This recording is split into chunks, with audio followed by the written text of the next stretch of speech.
ಎಲ್ಲರಿಗೂ ನನ್ನ ಯೂಟ್ಯೂಬ್ ಚಾನೆಲ್ಗೆ ಸ್ವಾಗತ. ಇವತ್ತು ನಾನು ಸಾವಕಾಶವಾಗಿ ಎದ್ದುಕೊಂಡು ಅಮ್ಮ ಮಾಡಿದಂತಹ ಗೀ ರೈಸ್ ಕೂರ್ಮ ತಿಂದು ಈಗ ವ್ಲಾಗ್ ಸ್ಟಾರ್ಟ್ ಮಾಡ್ತಾ ಇರುವಂಥದ್ದು. ಹಾಗೆ ನಮ್ಮ ಮನೆಯ ಕೆಲಸ 99% ಮುಕ್ತಾಯ ಆಗಿದೆ. ಒಂದು ಸ್ವಲ್ಪ ಬಾಕಿ ಉಂಟಿನ್ನು, ಹಾಗೆ ಅದಾದರೆ ಎಲ್ಲ ಮುಗೀತದೆ ಆಯಿತಾ. ನೋಡಿ ಕಾಣ್ತಾ ಇರ್ಬೋದು. ಈಗ ಅಲ್ಲಿ ಹ್ಯಾಂಗಿಂಗ್ ಪಾಟ್ ಕೂಡ ಅಮ್ಮ ಹಾಕಿ ಇಟ್ಟಿದ್ದಾರೆ ಎಲ್ಲ ಕಡೆ.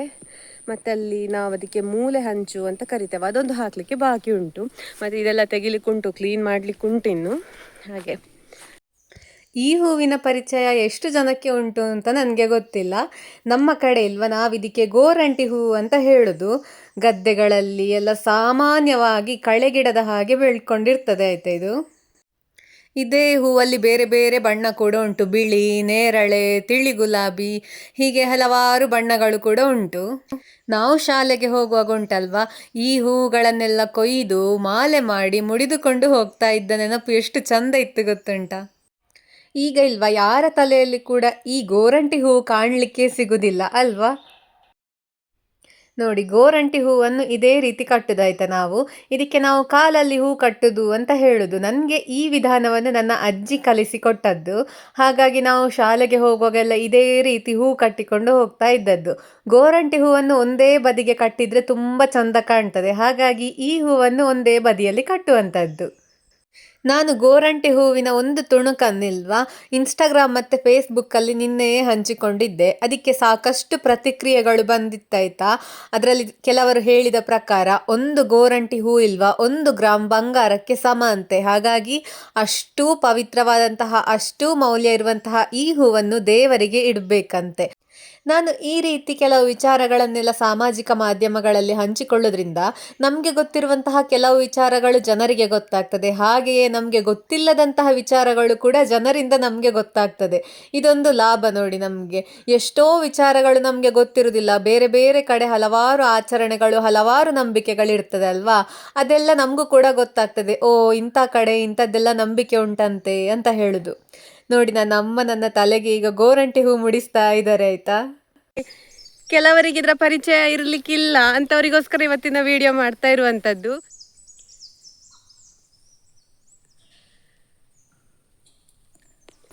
ಈಗಿನ ಮಕ್ಕಳಿಗೆ ಈ ಹೂವಿನ ಪರಿಚಯ ಆಗ್ಲಿ, ಇದರ ಮಹತ್ವ ಆಗ್ಲಿ ಗೊತ್ತಿರ್ಲಿಕ್ಕೆ ಸಾಧ್ಯ ಇಲ್ಲ ಅಂತ ಹೇಳುದು ನನ್ನ ಊಹೆ ಆಯ್ತಾ. ನಾವು ಸಣ್ಣದಿರುವಾಗೆಲ್ಲ ಈ ಗೋರಂಟಿ ಹೂವನ್ನು 2 ಜಡೆಯ ಹಿಂದೆ ಯು ಶೇಪಲ್ಲಿ ಮುಡ್ಕೊಂಡು ಹೋಗ್ತಾ ಇದ್ದೆವು ಆಯ್ತಾ. ನೋಡಿ ಅಂತೆ ನನಗೆ ಅಪ್ಪ ಎಂತ ತಂದು ಕೊಟ್ರು ಅಂತ, ನಮ್ಮದೇ ಗಿಡದಲ್ಲಿ ಬೆಳೆದಂತಹ ನಕ್ಷತ್ರ ನೇರಳೆ ಆಯ್ತಾ. ನನಗೆ ಇದು ಎಷ್ಟೇ ಸಲ ತಿಂದ್ರು ಇಲ್ವಾ, ಸಾಕಾಗುದು ಅಂತ ಇಲ್ಲ. ನನ್ನ ಹಾಗೆ ಯಾರಿಗೆಲ್ಲ ಈ ಹಣ್ಣು ಇಷ್ಟ ಅಂತ ಹೇಳಿ ಆಯ್ತಾ.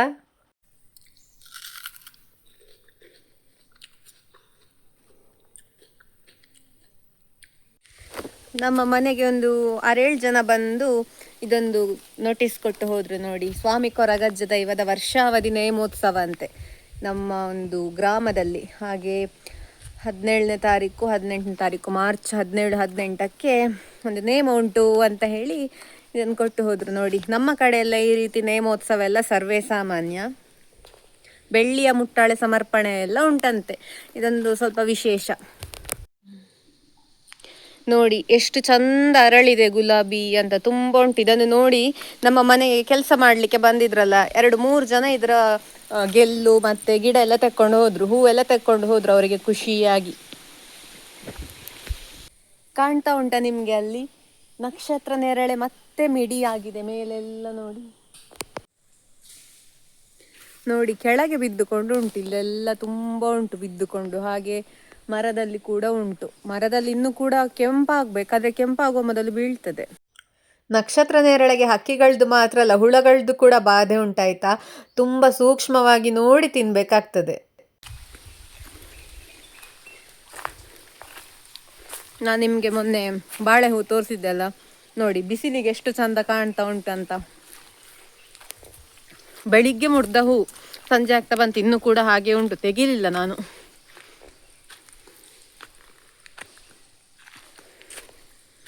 ಇಲ್ಲಿ ಯಾಕೆ ನಾವು ಬಟ್ಟೆ ಒಣಗಿಸ್ಲಿಕ್ಕೆ ಹಗ್ಗ ಕಟ್ಟಿದಂತ ಹೇಳಿದ್ರೆ, ಅಲ್ಲಿ ಇದ್ದು ಇನ್ನೂ ಕೂಡ ಕಟ್ಟಿ ಆಗಲಿಲ್ಲ, ಹಾಗೆ ಇಲ್ಲಿಯೇ ಉಂಟು.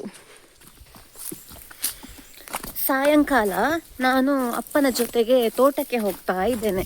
ಬಿಸಿಲು ಇನ್ನೂ ಕೂಡ ಹೋಗಲಿಲ್ಲ. ನಾನಾಗ ನಿಮಗೆ ನಮ್ಮ ಮನೆಯಲ್ಲಿ ಕೆಂಪು ಬಣ್ಣದ ನಕ್ಷತ್ರ ನೇರಳೆ ತೋರಿಸಿದ್ದೆ ಅಲ್ಲ, ಅದೇ ರೀತಿಯಲ್ಲಿ ಬಿಳಿ ಬಣ್ಣದ ನಕ್ಷತ್ರ ನೇರಳೆದ್ದು ಮರ ಆಯ್ತಾ ಇದು. ಇಷ್ಟು ಎತ್ತರ ಉಂಟಲ್ಲ, ಆದರೆ ಈ ಸಲ ಹೂವೇ ಬಿಡಲಿಲ್ಲ ನೋಡಿ. ಇಷ್ಟೇ ಇರುವಂಥದ್ದು, ಮೂರೇ ಮೂರು ಉಂಟು. ಅದು ಕೂಡ ಆಗ್ತದ ಇಲ್ವಾ ಗೊತ್ತಿಲ್ಲ. ಆದರೂ ನಮ್ಮ ಕೈಗೆ ಸಿಗುದು ಕೂಡ ಸಂಶಯ. ತೋಟದಲ್ಲಿರುವ ಕಾರಣ ನಮಗೆ ಇದು ತುಂಬ ವಿರಳ ಸಿಗುದು. ನಾನು ಈ ಮೊದಲೇ ಕೆಲವು ವಿಡಿಯೋಗಳಲ್ಲಿ ಹೇಳಿದ ಹಾಗೆ ನಮ್ಮ ಮನೆಯಿಂದ ನಮ್ಮ ತೋಟ ಸ್ವಲ್ಪ ದೂರ ಉಂಟು, ಬೇರೆಯವರ ಜಾಗ ಎಲ್ಲ ದಾಟಿ ಹೋಗಬೇಕು. ಹಾಗಾಗಿ ನನಗೆ ಕೆಲಸ ಇರುವಾಗೆಲ್ಲ ತೋಟಕ್ಕೆ ಹೋಗ್ಲಿಕ್ಕಾಗುದಿಲ್ಲ. ನಾನು ವಾರಾಂತ್ಯದಲ್ಲೇ ತೋಟಕ್ಕೆ ಹೋಗಬೇಕು. ಇವತ್ತು ಹೇಗೂ ತೋಟಕ್ಕೆ ಹೋಗಿದ್ದೆ, ಹಾಗೆ ಮುಂಗೆಕಾಯಿ ಕೂಡ ಇತ್ತು. ಅದನ್ನು ಅಪ್ಪ ಸುಲಿದು ಕೊಡ್ಲಿಕ್ಕೆ ಅಂತ ನೋಡ್ತಾರೆ. ಒಳಗೆ ನೋಡಿ ಹೇಗಾಗಿದೆ ಅಂತ. ವಾಸನೆ ಕೂಡ ಬರ್ತಾ ಇತ್ತು. ಮುಂಗೆ ಇಡೀ ಹಾಳಾಗಿ ಹೋಗಿತ್ತು, ದೊಡ್ಡ ಕಾಯಿ. ಹಾಗೆ ಇಲ್ಲಿ ನೋಡಿ ಗೆದ್ದಲು ಹಿಡಿದಂತ ಮತ್ತೊಂದು ಮುಂಗೆಕಾಯಿ ಇತ್ತು, ಅದನ್ನು ಸುಲಿತಾ ಇದ್ದಾರೆ ಅಪ್ಪ. ಹೊರಗಿನಿಂದ ನೋಡ್ಲಿಕ್ಕೆ ಈ ಕಾಯಿಯ ಸ್ಥಿತಿ ತುಂಬಾ ಶೋಚನೀಯ ಆಗಿತ್ತು. ಆದರೆ ಒಳಗೆ ನೋಡಿ ಅಂತೆ ಎಷ್ಟು ಶುಭ್ರವಾದಂತಹ ಮುಂಗೆ ಸಿಕ್ಕಿತು ಅಂತ ಹೇಳಿದ್ರೆ ನೋಡಿ ಎಷ್ಟು ಚಂದ. ನಾನು ಕಳೆದ ಸಲ ಇದೇ ಜಾಗದಿಂದ ಮನೆಗೆ ತಕೊಂಡು ಹೋಗಿ ತಿಂದದ್ದು ಕೆಲವರಿಗೆ ನೆನಪಿರಬಹುದು.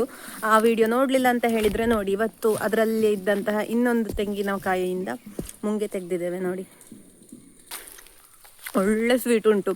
ನಾನು ಕಳೆದ ಸಲ ತಕೊಂಡು ಹೋದದ್ದಕ್ಕಿಂತಲೂ ಇದು ಚಂದ ಉಂಟು, ಒಳ್ಳೆ ಸಿಹಿ.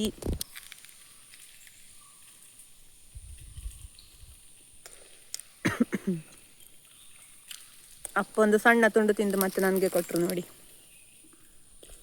ಯಾರಿಗೆಲ್ಲ ನನ್ನ ಹಾಗೆ ಮುಂಗೆ ಅಂತ ಹೇಳಿದರೆ ಇಷ್ಟ ಅಂತ ಹೇಳೋದನ್ನು ಕಮೆಂಟಲ್ಲಿ ತಿಳಿಸಿ ಆಯಿತಾ. ಈ ತೋಟಕ್ಕೆ ಬಂದಾಗ ಎಷ್ಟು ಹಕ್ಕಿಗೂಡು ಸಿಗ್ತದೆ ನೋಡಿ. ನನಗೆ ಒಂದು ಎಲ್ಲಿಂದ ಬೀಳ್ತದೋ ಗೊತ್ತಿಲ್ಲ.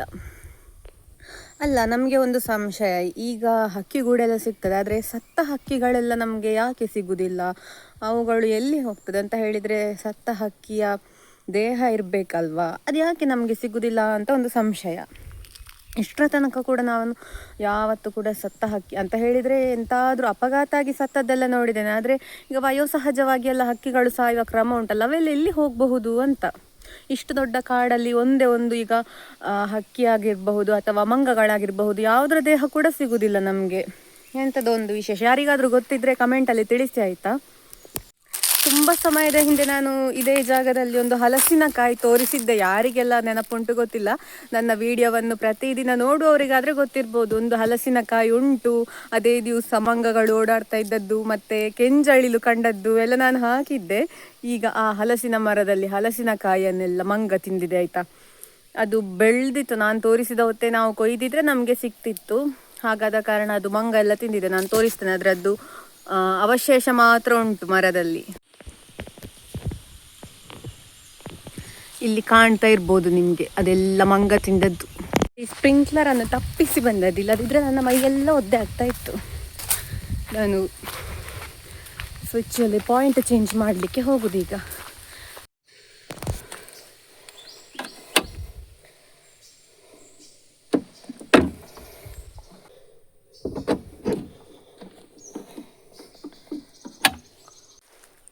ಇಲ್ಲಿಯೇ ಎರಡರದ್ದು ಕೂಡ ವ್ಯವಸ್ಥೆ ಉಂಟು. ಒಂದು ಮೇಲಿನ ತೋಟದ ಸ್ಪ್ರಿಂಕ್ಲರ್, ಮತ್ತೊಂದು ಕೆಳಗಿನ ತೋಟದ್ದು ಡ್ರಿಪ್. ನಾವು ಹನಿ ನೀರಾವರಿ ಮೊನ್ನೆ ತೋರಿಸಿದ್ದೆಲ್ಲ ಅದೇ ತೋಟದ್ದು. ಅದು ಗಿಡ, ದೊಡ್ಡ ಮರ ಅಲ್ಲ, ಮೊನ್ನೆ ನೆಟ್ಟದ್ದಷ್ಟೇ ಗಿಡ. ಹಾಗೆ ಅದಕ್ಕೆ ಡ್ರಿಪ್ ಸಿಸ್ಟಮ್ ಹಾಕಿದ್ದು. ಎಷ್ಟು ಚಂದಕ್ಕೆ ಹೋಗಿತ್ತದ ಒಂದು ಹಕ್ಕಿ, ಕೇಳಿರ್ಪ.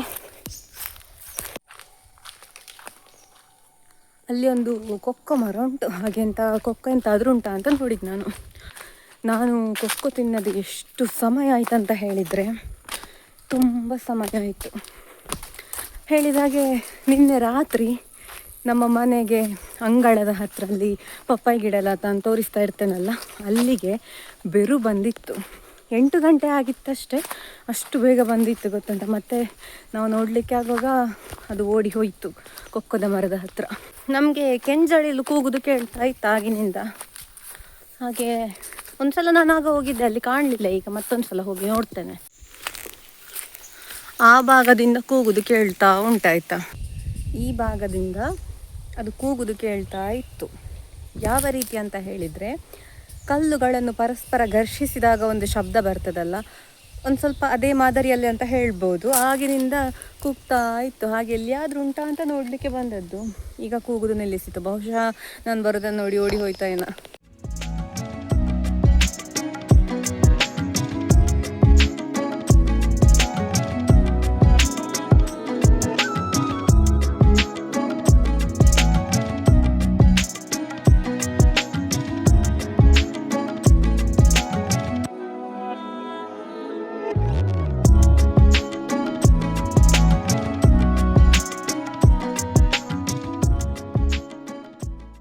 ನಮ್ಮ ಕೆರೆಯ ಹತ್ತಿರ ಒಂದು ಮಾವಿನ ಮರ ಉಂಟಾಯ್ತಾ, ಅದರಲ್ಲಿ ನೋಡ್ಲಿಕ್ಕೆ ಎಂತ ಇಲ್ಲ, ಆದರೆ ಎಲ್ಲಿಯೋ ಒಂದು 4-5 ಮಾವಿನ ಮಿಡಿ ಬಿಟ್ಟಿದೆ ಕಾಣ್ತದೆ, ಹಾಗೆ ಕೆಳಗೆ ಬಿದ್ದು ಸಿಕ್ಕಿತು. ಇದು ಹೊಸ ಫಲ ಅಂತೆ. ನಾನಿದ್ದಲ್ಲಿಯೇ ಮೇಲೆ ತೆಂಗಿನ ಗರಿಯ ಮೇಲೆ ನೋಡಿ ಅಂತೆ ಮಂಗಟ್ಟೆ ಹಕ್ಕಿ ಬಂದು ಕೂತಿದೆ ಆಯ್ತಾ. ನಾನು ಹಾರಿ ಬಂದಾಗ ನೋಡಿದೆ ಎಂತ ಹಕ್ಕಿ ಅಂತ, ಮತ್ತೆ ಹತ್ತಿರದಿಂದ ನೋಡುವಾಗ ಗೊತ್ತಾಯಿತು. ಈಗ ನಮ್ಮ ಕಡೆ ಎಲ್ಲ ಪ್ರತಿದಿನದ ಹಾಗೆ ಈ ಹಕ್ಕಿಗಳು ಬಂದು ಕೂಗಿಕೊಂಡಿರ್ತದೆ ಆಯ್ತಾ. ನಾವಿನ್ನು ಮನೆಗೆ ಹೊರಡುದು, ಸಂಜೆ ಆಯಿತು, ಬಿಸಿಲು ಕೂಡ ಹೋಯ್ತು ನೋಡಿ, ದೂರದಲ್ಲಿ ಉಂಟಷ್ಟೇ ಬಿಸಿಲು. ನಾವು ತೋಟದಿಂದ ಬಂದಾಗ ಇಲ್ವಾ ಈ ಮನಿ ಪ್ಲಾಂಟ್ ಅನ್ನ ಅಪ್ಪ ತೆಗಿಲಿಕ್ಕೆ ಹೋಗುವಾಗ ಇಲ್ವಾ ಅದರ ಒಳಗೆ ದೊಡ್ಡ ಕಾಗದ ಕಣಜದ ಗೂಡಿತ್ತಾಯ್ತಾ. ಅಪ್ಪನಿಗೆ ಕಚ್ಲಿಲ್ಲಂತೆ, ಆದ್ರೆ ನೋಡಿ ಎಷ್ಟು ಹಾರ್ತಾ ಉಂಟಂತ. ಹಾಗೆ ನಾವು ಗೂಡು ಎಲ್ಲಿಯಾದ್ರೂ ಉಂಟಾ ಅಂತ ಹುಡುಕುವಾಗ ಮರೆಯಲ್ಲಿ ನಮಗೆ ಕಂಡಿತು ದೊಡ್ಡ ಗೂಡು ಉಂಟು. ಅದರ ಹತ್ತಿರದಿಂದ ವಿಡಿಯೋ ಮಾಡಲಿಕ್ಕೆ ಹೋಗಲಿಲ್ಲ ನಾನು, ಅಲ್ಲಿ ಮರೆಯಲ್ಲಿ ಕಾಣ್ತಾ ಉಂಟ ಗೊತ್ತಿಲ್ಲ ನನಗೆ. ತುಂಬ ಉಂಟು, ಹುಳಗಳು ಕೂಡ ಉಂಟು, ಗೂಡು ಕೂಡ ಅಷ್ಟೇ ದೊಡ್ಡ ಉಂಟು. ಸಾಮಾನ್ಯವಾಗಿ ಪುಟ್ಟ ಗೂಡು ಕಟ್ಟುವಂಥದ್ದು, ಆದರೆ ಇಲ್ಲಿ ಅವುಗಳಿಗೆ ಯಾವುದೇ ಸಮಸ್ಯೆ ಇಲ್ಲ ಅಂತ ಎಷ್ಟು ದೊಡ್ಡ ಗೂಡು ಕಟ್ಟಿದೆ ನೋಡಿ. ಇನ್ಸ್ಟಾಗ್ರಾಮ್ ಅಥವಾ ಫೇಸ್ಬುಕ್ನಲ್ಲಿ ಸಿಗುವಷ್ಟು ಬೆಂಬಲ ನನಗೆ ಯೂಟ್ಯೂಬಲ್ಲಿ ಸಿಗದಿದ್ರೂ ಕೂಡ ಉಂಟಲ್ವಾ. ಇಲ್ಲಿಯೂ ಅಷ್ಟೇ ನನ್ನ ವಿಡಿಯೋಗಳನ್ನು ಪ್ರತಿದಿನ ಕಾದು ಕೂತು ನೋಡುವ ಎಷ್ಟೋ ಜನರಿದ್ದೀರಿ, ಎಲ್ಲರಿಗೂ ನನ್ನ ಧನ್ಯವಾದಗಳು. ಇದೇ ರೀತಿ ನಿಮ್ಮ ಪ್ರೀತಿ, ಪ್ರೋತ್ಸಾಹ, ಬೆಂಬಲ ಇರಲಿ ಅಂತ ಕೇಳಿಕೊಳ್ತಾ ಮುಂದಿನ ವಿಡಿಯೋದಲ್ಲಿ ಸಿಗ್ತೇನೆ. ಬಾಯ್ ಬಾಯ್.